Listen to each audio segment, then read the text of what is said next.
Cool. I forgot my intro. Oh my god. How the hell is it going, YouTube? And we here finally with today's champion. Who the hell are you, sir? And what the hell did you play?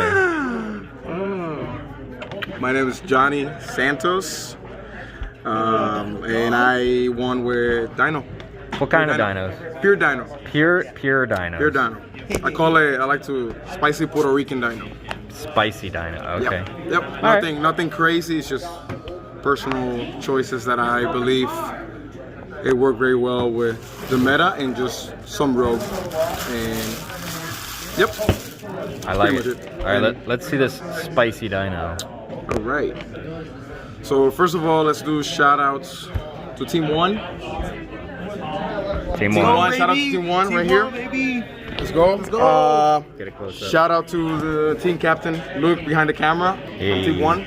Ivan, Jason, That's it. Jose. And shout out to the homies from the other two, the team that loses to us. Team 2. And still talk scrap, but it's okay. Because we already have 1, 2, 3, we had like 4 champions already in the last like 2 months, but it's all good. Nothing but love. Shout out to Preston, shout out to Jared, and yeah, and pretty much let's get to the deck profile. Don't forget Dan the Man, or he'll call me out on Facebook.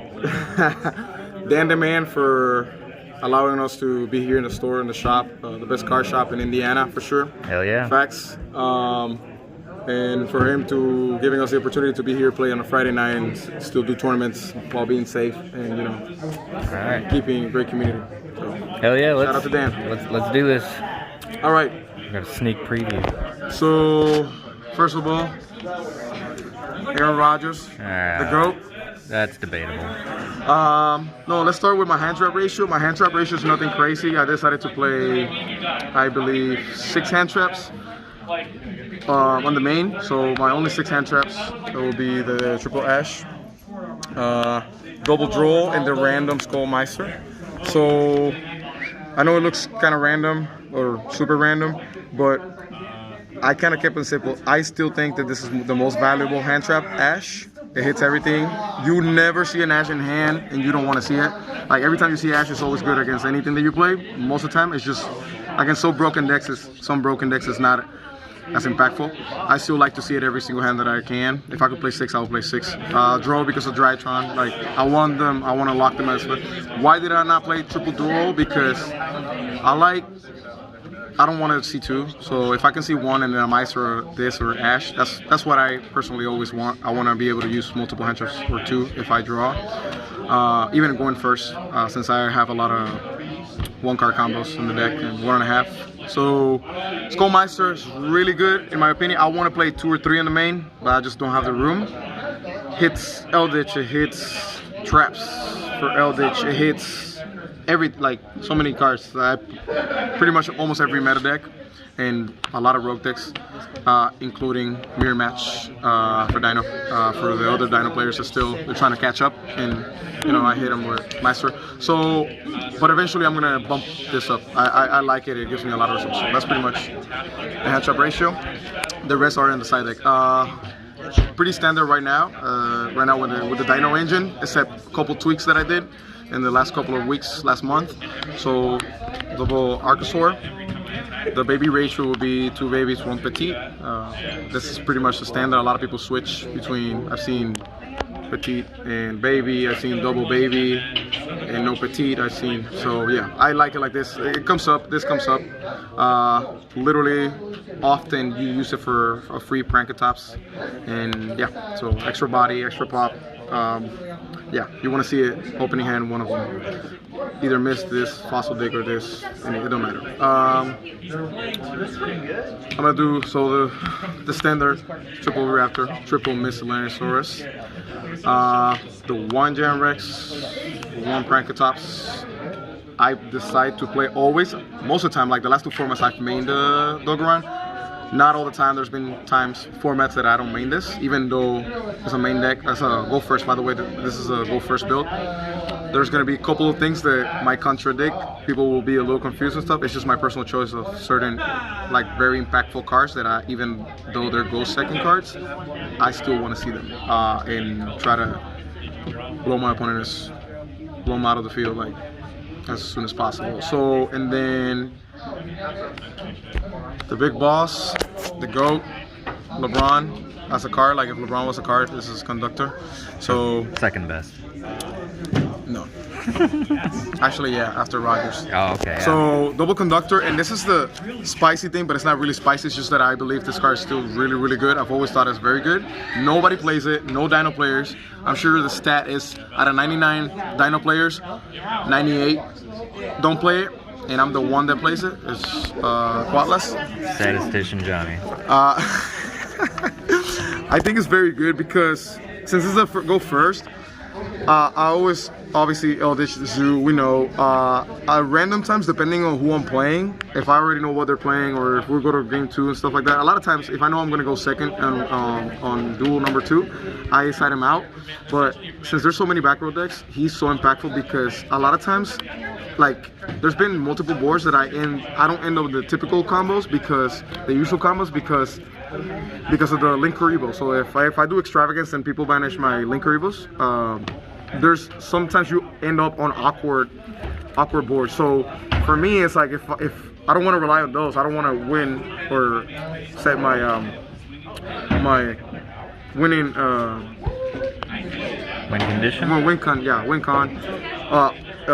Relying on extravagance. So a lot of times when you end up on awkward boards, you leave a baby by itself, and a lot of times, so a lot of people just do conductor defense with a random baby or the baby that you leave on purpose for the next turn, so you can pop baby, bring Oviraptor, add the Misk, so your opponent cannot, so it can interact with you a lot with your monsters. But a lot of times now with the back row decks, and I like him because a lot of times I leave him there, and literally at worst case scenario, if I don't have a random baby or anything, he's a free pill for the next turn, so I can search the first conductor and I still have another conductor in deck. So a lot of times comes in handy because when I grind with back row decks, I don't want to see conductor in the first because I don't get as much impact out of the conductor pass with other negates with Dolka or Lagias, because what am I going to do against the Zodiac? Like, I can flip him, kind of like the theory with Salad, you can flip him and they can't link, but I'd rather save him versus back row deck. Use him, puts a lot of pressure with one negate, but also he's a plus. And yeah, sometimes I trigger more babies. Sometimes they don't know it, so he's just very impactful. One time it came up that I couldn't get the Archosaur with Miss, so I did Foolish, and I got the pill, and that's all she wrote. I love him. I would like to play 2, but I don't think so. I think 1 is correct. I'm just trying to be greedy. So that's...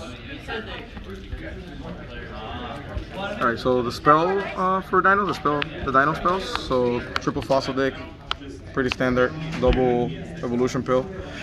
I play extravagance because it's pure, so I play triple extravagance. And the 3 last ones. Those are the Dino, pretty much. This is not Dino, but the draw power of the deck. I like it. I would standard. And then this card's amazing. So some people play 2 terraforming. I've seen different in past formats or this format. I like it at 3. I don't want to get drolled after terraforming. I think it's perfect like that. The other non-Dino spells that I play in the main, I play double tactical. I tried 3 one time, didn't like it. I didn't like it. I like consistency, especially in this deck. So if I don't see it, it's fine, but very impactful. Stealing Golden Lords all the time. After baiting, after I get Lancia or stuff like that, linking it away and putting work, switch him to attack and enter in battle. It feels good sometimes.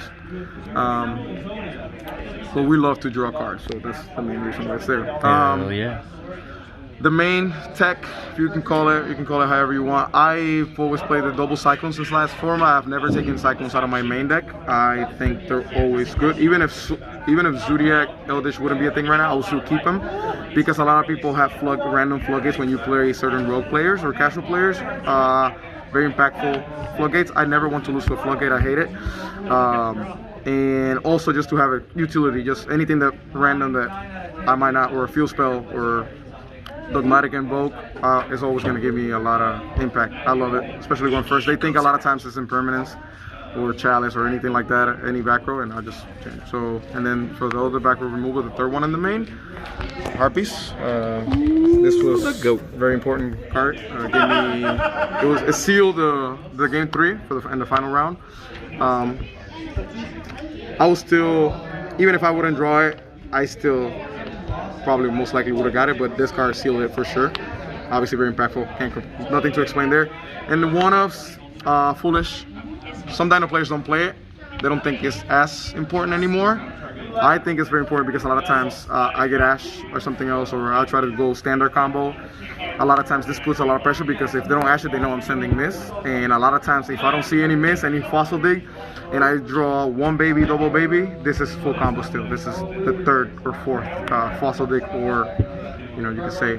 Obviously, I will play the 3 right now if we had the chance. And my favorite spell card in the deck. Here we go. Enemy Controller. What the fuck? I think I've always played the card. My friends, my close friends, they know. Team 1, you know, they know that I played this card in multiple decks. I started playing this card in Dino. Never played in Dino till last year. In last two formats, whenever I started playing it, I think this card is really versatile. Everybody knows what it does, but a lot of people know what it does, but it's not until they're in the scenario and those specific scenarios that they don't know how impactful, how important, how huge this card is. A lot of people talk about droplets. I had droplets. I took it out of the deck. I didn't like it in Dino. I had droplets when I played ABC a couple times and other stuff. But this is just, I usually keep it in hand a lot of times. Offensively, it gets me game a lot of times. Remember, you cannot chain Conductor in the battle phase, so a lot of times they're waiting for you to enter battle, so you don't trigger Conductor. They trigger trap cards or certain effects in the battle. A lot of times you cannot do anything about it, or that could be a card that changes the whole duel or the whole match right there, and this card gets me out. And either if it doesn't OTK, I get their monster, I tribute the Conductor or anything else that I can tribute. Take their monster, and then a lot of times it's either game or I link away their monster and I end up on a better situation. Defensively, it's happened multiple times. It actually happened in the top 4 like a month ago. It happened in the top 4 where Eldritch, they enter battle to pop. I didn't have a way to destroy Conductor over the Golden Lord. Enter battle. I destroyed a Giant Rex that I had on the field randomly. They came back off of pill. I took his Golden Lord, he had to pass, and then that was my setup for the following turn. It just, defensively and offensively, I just love it. It puts a lot of work. If it didn't work that well, that often, I wouldn't play it because I don't like to have cards that are not very impactful. So this card just gives me results. It's very versatile. Nobody expects it. I take a lot of people by surprise in battle phase when I attack with this card and take their monster swing for game. I've done Expo Talkers, multiple linked monsters. Mirror match, I did one time Conductor enter battle. Conductor, there wasn't a way that I could out their Conductor, and I just went enemy controller from hand in the battle once they didn't activate anything and took their Conductor swing all over their monsters. Yeah, so that's pretty much it. I can keep talking about how many times, but yeah, that's pretty much it for the main. Okay, I think 4 minutes is enough. I'm sorry. All right, let's see your extra deck, buddy. There was alright, so tokens here for the extra deck, pretty standard for the most part. Double Link Karibo, double Secure Gardener, Fence Attack. This card puts a lot of work almost every match. Literally, I use it almost every match. IP comes sometimes, it's random, almost never use it, but like when it comes, it's very impactful because of tools that I need. They put in work. It don't matter if I banish any of these, so as long as I can keep one of these. And then the XC monster, these are for the links.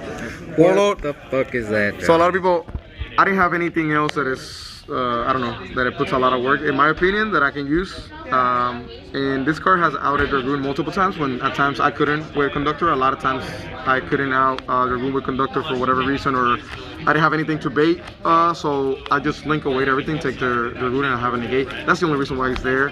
So only link 4 that I have in the deck. For the XC monsters, kind of standard. These two are very good since the last format. This card is amazing. Then Double Dog 1 Lagia. This is standard. A lot of people play 2 or 2 or 2 and 1. He came in. I'm using it more versus Eldritch and all those decks. Used it against Altagas last week. Yeah, this card gives me a lot of game. This card is, everybody knows what it does. So a lot of times you do, just in case, because a lot of people still don't know what it does. So you could, it's like 3 effects, but pretty much summarized. A lot of times you just detach 2, so any level 4, any 2 level 4 monsters, you detach 2, you skip your next battle phase, or your next draw phase, I believe. Yeah, It's so, different for each yep, one. and then you target a monster, one of your own monsters, and then you double that attack, usually Conductor. Usually you do it under Pentastack with Conductor here, and then you just, you know, Pentastack, boom, target, and then 7k, swing, a piercing, it's game. Most of the time the first hit on the defense monster, and it's game, so it comes in handy. Like once or twice I've used the other effects like draw 2, discard 1, stuff like that, skip your next main phase, stuff like that, or your next draw phase. So yeah, that's pretty much it for the extra deck. And then to finish it up, rounding it all about, side deck. Side deck is my personal choice. I think that all the cards on my side deck are very good for me. Some people might disagree, that's fine, but I think everything here is very impactful and very, very good, depending on the scenario and when you put it, if you go first or second. So obviously, in my honest opinion, since last format, this is the best hand trap in the game. The most impactful, in my opinion. Yeah, a lot of people don't like to play the bricks, but I still think it's the most impactful. This and Nibiru is the most impactful. They changed the game completely. Everybody and their mom, they side deck Lancia after game 1 versus Dino. The ones that still have Lancia on the side deck. And everybody has Droll in the main. A lot of people, everybody has Nibiru. It doesn't work versus with me. But most of the time it's the Ash. Like, I just want miss. I want to do fossil deck. They save the Ash. Fossil deck. They wait for the miss. When I do miss for 1, then that's when usually I do it. A lot of people are using Skullmeister, DD Crow. My field is clean, and I want to use Gamma, and then they don't know what to do after that, and I can just get free links. I can get IP. I can climb up a little bit and just use Phoenix, pop, use those resources, and for free, pretty much. So I think it's my favorite, not only my favorite hand trap, but like the most impactful in my opinion. Double Nibiru because it's still amazing. Obviously, there's some decks like Drytron that they can play through it, but versus Virtual World a couple times, it's giving me games. Out of like the 3 Virtual World matches that I've had, obviously nothing more else to say. Randomly, 1 DD Crow. I know it's super random, but again, I want to have 2 or 3 in the side deck. I just don't have room, and I'm leaning more towards putting Skullmeisters over DD Crow because obviously this versus Golden Lord and Eldritch, it's great. Dino premier match to miss once they activate miss. Skullmeister's just been putting in more work, so I didn't know what else. I just put 1. That was, so I wasn't sure. I just put 1 to finish the side deck. That's pretty much it for the hand traps from the side deck. For going second, I used to run double Gamma Seal or 1 Gamma Seal and double Alpha because I already main 1 Kaiju. I just didn't have room, and for the last 2 weeks, I cut the other Gamma Seal and the 1 Alpha. I needed room for something else that I'm about to show you. So I just did 1-1, it's fine. Dragoon is not as impactful now. We're not playing as many Dragoon players anymore, so Alpha is not as huge in my opinion, lately, but it's still a great card. So that's why I decided just to keep those, because I made 1 dog round already. So those 2 for going second, and this card is still really good. You can say whatever you want. It's still really good. Everybody knows that. You can say Saki, whatever, but that's why it's at 1, but I want to see it, right? Going second. And then I did this also. So this is pretty much going second, always, against almost every deck, except Eldritch. But then this, because of Virtual World, I've won the last 2 weeks 2 Virtual World matches because having the Forbidden Chalice. So the Forbidden Chalice, a lot of times I've opened, I want to see against Virtual World, I want to see this combination. I'm thinking to take something out of the side deck so I can bump Chalice to 3. I think still is very good. It's very versatile. Kind of like my theory, like enemy controller. Not getting too deep with this, but like it helps in the battle phase. It helps main phase. I can chain in the standby. It don't matter if I already have a board set up, if I have one card or something. Like this card will always be alive in hand compared to impermanence that obviously I can't, which I love impermanence, but I just want to have it alive all the time. 2, might bump it to 3. Have thought about maining it. I just think it's very good. Couple times in the battle phase, conductor mirror matches come up, you bump it to 39 to run over the other one when they don't. It's very versatile. Defensively, offensively. Back row hate, pretty much just this.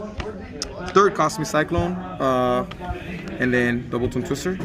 That's pretty much it. It comes almost, I side deck this and against almost literally every back row deck, and then together with my other 2 and the Harpy's Feather Duster. And nothing much to say about this. It works. A lot of times you pitch the bricks. A lot of times you pitch the 2nd dino that you might need, the 1 dino you might need, so you can start tricking stuff in grave, and that's pretty much it. Hell yeah, buddy. Alright. Alright, well this may be the longest deck profile I've ever done, but you know what? It was a good one. Excited. Lots of spice, and I loved it, buddy. Congratulations again. And thank you to Luke for hosting the tournament and giving us a chance to play here and interact and learn and continue to get better. Hell yeah. Team 1, let's go. Alright, let's go.